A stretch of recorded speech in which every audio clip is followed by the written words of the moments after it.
Commissioner గారు బయటికి వెంటనే మహబూబాబాద్ మున్సిపల్ కాంట్రాక్టర్ల ఐక్యత కావాలి. కమిషనర్ గారు బయటికి వెంటనే మున్సిపల్ కమిషనర్ గారు బయటికి వెంటనే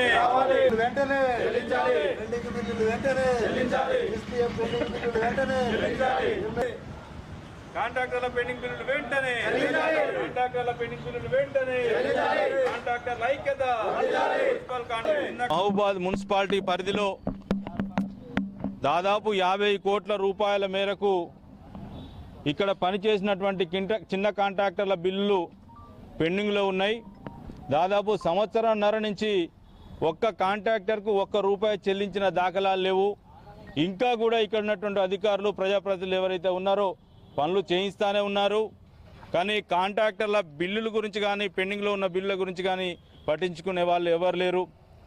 ఎలక్షన్ల ముందు ఎస్డిఎఫ్ పేరిట దాదాపు 50 కోట్ల రూపాయలు మంజూరు ఇస్తే వాటిని త్వరితగతిగా పనులు చేయాలని అప్పుడున్న కలెక్టర్ గారు కాంట్రాక్టర్ల మీద ఒత్తిడి చేసి వేగవంతంగా పనులు చేయించి వాటి బిల్లులు కూడా పెండింగ్లో ఉన్నాయి.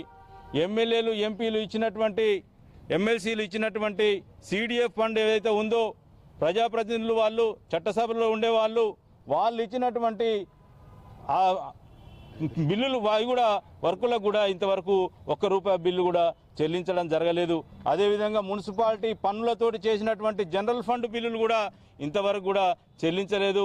కాబట్టి మేము మహబూబాబాద్ మున్సిపల్ కాంట్రాక్టర్స్ అసోసియేషన్ నుంచి మేము ఒకటే కోరుతా ఉన్నాం, పెండింగ్లో ఉన్న బిల్లులు ఏవైతే ఉన్నాయో అన్నీ కూడా తక్షణం వెంటనే చెల్లించాలి. మార్చి వచ్చింది, ఈ బిల్లులన్నీ కూడా ఈ చెక్కులన్నీ కూడా ల్యాప్స్ అయ్యే ప్రమాదం ఉంది. కాబట్టి మార్చి 31 లోపు ఈ బిల్లులన్నీ కూడా చెల్లించాలని మేము ప్రభుత్వాన్ని కోరుతా ఉన్నాం. ఇవాళ పెద్ద కాంట్రాక్టర్లు 100 కోట్లు 1000 కోట్లు ఉన్న కాంట్రాక్టర్లకు ఇలా ప్రభుత్వం బిల్లులు చెల్లిస్తూ ఉంది. కానీ చిన్న కాంట్రాక్టర్ల గురించి మాత్రం ఎవరు కూడా పట్టించుకుంటలేరు. కాబట్టి తక్షణం ప్రభుత్వం చెల్లించి చిన్న కాంట్రాక్టర్ల బిల్లులన్నీ చెల్లించాలని ప్రభుత్వాన్ని మేము డిమాండ్ చేస్తా ఉన్నాం.